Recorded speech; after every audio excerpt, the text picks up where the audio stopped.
In the vast Atlantic Ocean, from New England to the Carolinas, there was a race to build America's new green energy industry. When you first heard that two big offshore wind projects were being canceled in New Jersey, what did you think? Well, I thought finally people had seen the light. What seems to be dimming the promise of wind energy is basic economics. This week, we investigate one power promise facing some strong headwinds. Americans are facing a dangerous decline in health. Part of the problem is what we eat. There has been a kind of a slide into the corrupt swamps of taking money from the ultra-processed food industry. And we can see the effects of it in our waistlines. What is it you think the public should know in the big picture? We ask a few questions about those who guide our directions on diet and who influences them. Our founding fathers created a special protection for those brave enough to speak out against fraud and misconduct in government. They were called whistleblowers. The ultimate defenders of democracy are those who are willing to tell the truth and withstand the cost. This week, a little history and a lot of respect for those who make a stand and often pay the cost for telling the truth.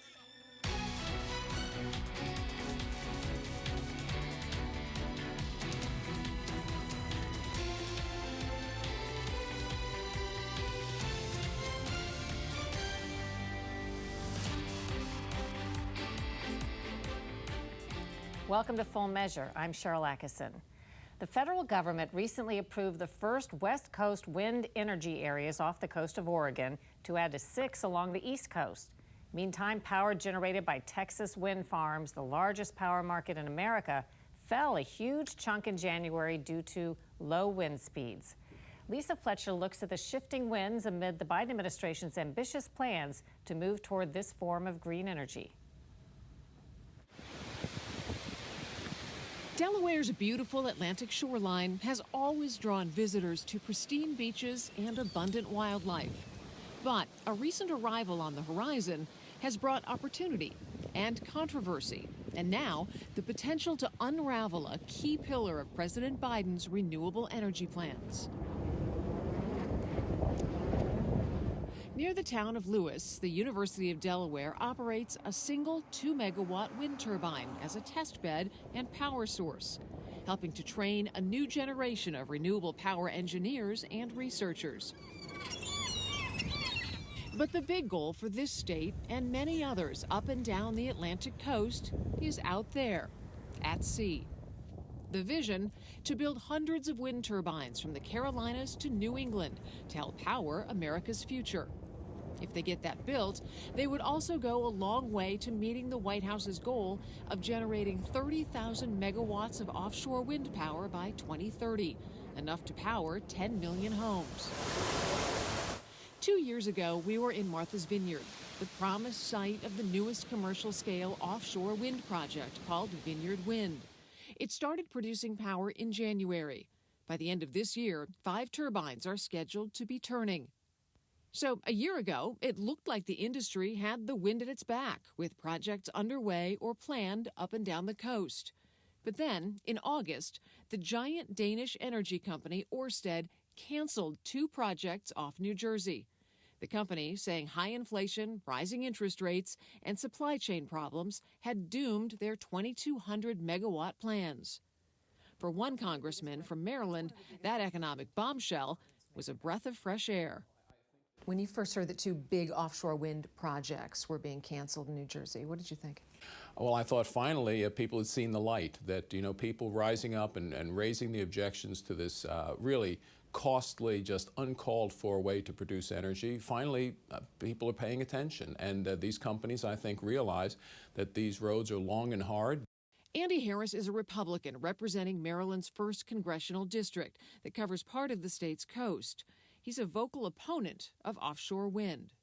It's just not ready for prime time. Now, maybe 10 years from now, it becomes economically more feasible. Great, let's revisit it. But right now, onshore wind, it's fine. It's economically viable. offshore wind is not.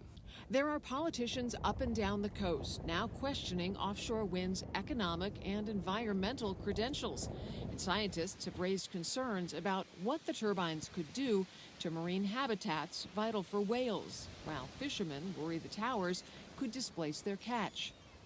The Biden administration and Congress have pumped tens of millions of dollars into subsidies to boost the offshore industry, but are now facing accusations that in their rush to build, they failed to properly assess the risks and costs of offshore wind. It's those costs that really worry Rob Book. He's the CEO of Delaware Electric Cooperative, serving more than 100,000 customers in the state. I think we've got a way to go with respect to wind power off the shores of our coast here. In many cases, we've seen a lot of contracts come and recently go. 3 states that are right close to us, New York, New Jersey, Maryland, they have all had their contracts pulled because, quite frankly, the numbers don't work. Because you buy power, so you're looking at things 5, 10, maybe even 20 years out. How does that work and then translate to me what the working equation would look like for a wind facility? What we're seeing with respect to our numbers and where we buy power, it's kind of a differentiation of about 2.5 times for us to buy power from an offshore wind project versus where we buy power. Rob, why do you think it's 2.5 times more expensive? Well, it's not a cheap proposition. Let me make it very clear. You know, we are very interested in renewable resources for our power supply, but the numbers have to work. But getting the numbers to work has become increasingly difficult amid high interest rates and inflation, not to mention the fact the U.S. lacks the factories and ships needed to rapidly build and install offshore all the wind projects planned. Back in Delaware, plans for developing an offshore wind farm are moving forward, but slowly, as even with federal tax credits, the costs are high for a small state. We asked the governor, Democrat John Carney, for comment. He didn't respond, nor did Lisa Blunt Rochester, the state's sole congresswoman. But local retiree and activist Peggy Schultz is delighted to talk up the benefits of offshore wind, even as many politicians are not. One 800-megawatt project would supply 28% of Delaware's electricity. That's big. One chunk of, a 28% chunk, and it would be clean. Schultz started a group bringing together local people and organizations like the Sierra Club to campaign in favor of offshore wind power. We have a global climate crisis. Maybe our one project in Delaware will not swing the pendulum toward safety for the earth, but it will help. We need all the pendulum swinging we can get. When it comes to public opinion, polling suggests views are changing in some states. A recent Monmouth University poll in New Jersey found support plunging from 76% to 54% in the last 4 years, and opposition to offshore power growing. Declining public support, one of the reasons perhaps fewer political leaders are willing to publicly support new wind projects. I think politicians are hesitating to talk about this issue right now. Have you gotten that sense? Yes, it seems that they are, and of course, that's not my favorite kind of politician. I like it when people come out and say what they believe and stick by it, but they don't want to get out on a limb that will be cut behind them, I guess. For now, Delaware's coastal waters remain undeveloped as a new industry and the people who have backed it work out a way to survive these tough economic headwinds.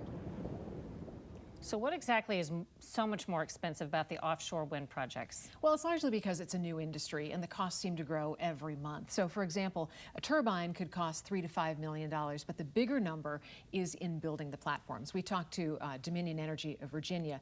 They contracted to build a ship to install the platforms, $625 million. Oh my. The cost to rent one, $220,000 a day. And then plus the maintenance on each of these turbines can be about $45,000 a year. When these big projects are canceled, I'm sure there are a lot of tears when it comes to the possible economic impact it could have had. Indeed. For example, in New Jersey, the Danish company that canceled the 2 projects, that was going to bring about 500 jobs, and it was expected to bring $5 billion in revenue to the state. Big loss, but I guess depending on who you listen to, maybe it's the right thing to do. Thanks for bringing us both sides. Sure. Up next, an investigation into a group giving advice about what foods we should and shouldn't eat.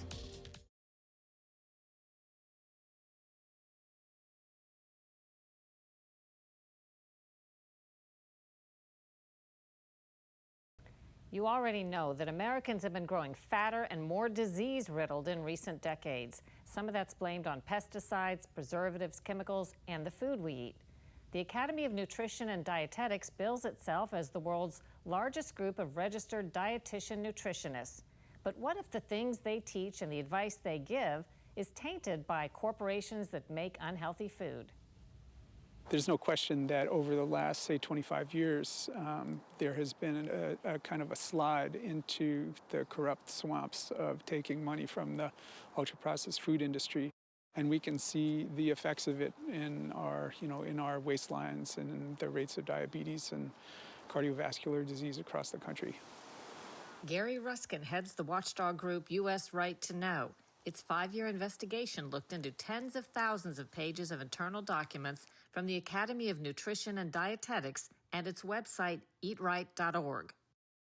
What we found was that the Academy accepted about $15 million from companies and organizations, from ultra-processed food companies, from pharmaceutical companies, from agribusiness companies. We also found that Ruskin says top contributors to the dietitians group included National Dairy Council, ConAgra, maker of a lot of processed food, Abbott Nutrition and Laboratories, which make baby formula and products for people with diabetes and heart disease, Pepsi, Coke, Hershey, General Mills, Kellogg, the National Confectioners Association, which represents the candy industry, and pesticide manufacturer Bayer Crop Science. When they accept money from an industry like that, is the theory or allegation that they're then taking action to protect the industry, or just simply taking no action to go after that industry as a nutrition threat? There's some of both of that. It's a lot of it is kind of sin of omission sort of thing. For example, when you look at what the Academy of Nutrition and Dietetics says about ultra-processed food, what they don't say is don't eat added sugars and don't eat junk food and don't eat candy. And so that's exactly what the ultra-processed food companies want them to say, to stay away from the don'ts. How did this group get its prominence as a nutrition group that certifies people and holds this kind of sway? Because they are so useful to these industries, they are promoted by the industries in some ways, and so it's kind of like a symbiotic relationship. It's good for everyone. The Academy of Nutrition and Dietetics says the U.S. Right to Know report is inaccurate and misleading and denies that its corporate funding influences policies. The Academy has stringent guidelines and principles that prohibit external influence, does not endorse any company brand or company products, maintains final editorial control and approval of all content in materials, and there is a clear separation of Academy messages and content from brand information or promotion. What do you think could or should be done about an alleged conflict of interest like this? The Academy of Nutrition and Dietetics has got to go clean and stop taking the corrupt money from the ultra-processed food industry. But people have got to demand it and say, look, we're just not going to listen to dietitians anymore until they're honest. What is it you think the public should know in the big picture?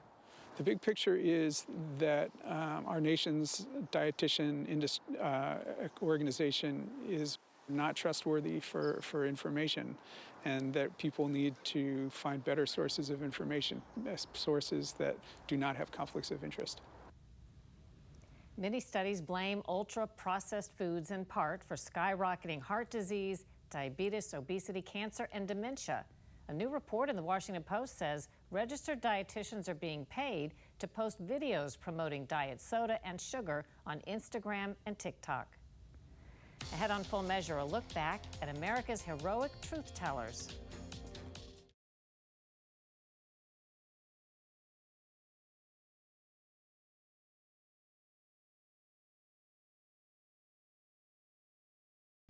Way back in 1778, the Continental Congress unanimously passed America's first whistleblower law. It recognized the duty to give the earliest information to Congress of any misconduct, frauds, or misdemeanors committed by anyone working for government. 246 years later, whistleblowers have an incredible record of changing the course of history. Okay. This is the easy job. Perhaps the most dramatic recent whistleblower case involves the IRS probe of President Biden's son, Hunter. My dad? Two chief IRS investigators testified to Congress and recently spoke on Full Measure, saying the Justice Department under both Trump and Biden stepped in to protect the Bidens and keep the IRS from following leads regarding Joe Biden and foreign business dealings. Whistleblower Joseph Ziegler says he is gay and a Democrat, but apolitical. The press and many people, actually in both political parties, say things such as, there's no evidence tying Joe Biden to Hunter Biden's businesses or any improper activities. When you hear that, what do you think? I think it's blatantly false. I would wholeheartedly disagree with it. Whistleblowing is about truth-telling. Marcelle Reed was on the national board of the civil rights group Acorn in 2009 when she and several colleagues discovered crimes and cover-ups at the highest level. I went on to report theft or embezzlement, however you wish to state it, within the organization. Acorn had received millions in federal tax money and endorsed Barack Obama for president. The group eventually admitted the fraud and put the amount of embezzled funds at $5 million, but refused a forensic audit. And as a result of blowing the whistle, you saw what happens too often, I guess, to whistleblowers, the treatment that you got. You were sort of dragged through the mud and smeared. Must have been tough. It was tough. For me and 95% of the whistleblowers who do it, our lives are simply ruined. Luckily, I was resilient enough to overcome it, but I know so many who aren't. And I want to fight the perception that you blow the whistle, you get a book deal, you do a movie, and you become famous, because that isn't what happens. Since then, Reed has put in a lot of energy toward helping other whistleblowers. That includes organizing an annual summit in Washington, D.C., and giving pillar awards to whistleblowers and First Amendment rights advocates. Award winners include Daniel Ellsberg.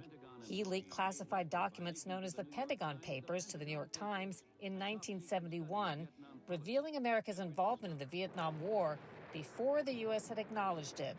The Nixon administration tried to censor the material, but the Times won the right to publish. Another Pillar Award recipient is Frank Serpico. As a New York City police officer in the late 60s, Serpico blew the whistle on rampant police corruption on the force. Al Pacino played him in the 1973 movie.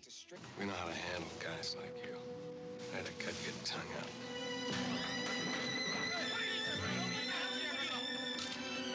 Al Pacino is Serpico. Reed says whistleblowers may come under attack by the political right or left, government, media, whoever feels threatened. The first thing I learned as a whistleblower is it doesn't matter that you're telling the truth about a particular side. What matters is that whatever the narrative is, you've thrown it off. What would you say is the state of whistleblowing in America today? People are calling themselves whistleblowers that are not. There's a simple rule for whistleblowing. You blew the whistle when something was at stake. That is when you blow the whistle. Not after your 401 is secure, your job is secure, and your kid has been accepted to whatever school you've slotted for them. Because it doesn't make what you're saying less true, but it does not make you a whistleblower. And what is the sort of a takeaway message or the thing that you would want people to know about the whole idea of whistleblowing?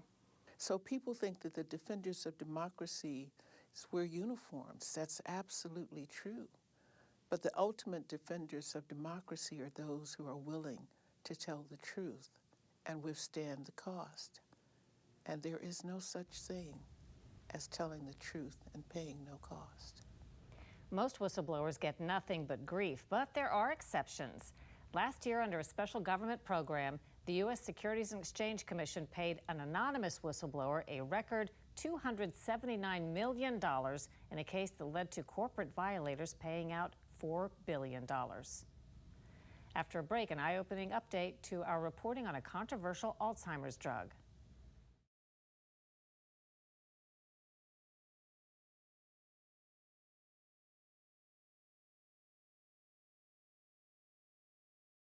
An update to our reporting on recently approved Alzheimer's drugs. You may recall FDA advisors and many independent watchdogs said there's no good evidence the hugely expensive shots make a meaningful difference and they could cause serious side effects, but the FDA approved them anyway. They approved it even though not one of the advisors they had consulted said it should be approved. They did. Dr. Caleb Alexander was one of the FDA advisors who voted against Aducanumab's approval. He's an epidemiologist, internist, and professor at the Johns Hopkins Bloomberg School of Public Health.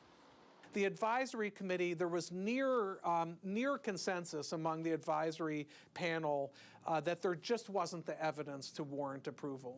Did they really want advice from the advisors? Well, it's a fair question, and in fact, 3 advisory committee members of the 10 or 11 or however many were on the committee, 3 resigned in protest of the FDA's decision.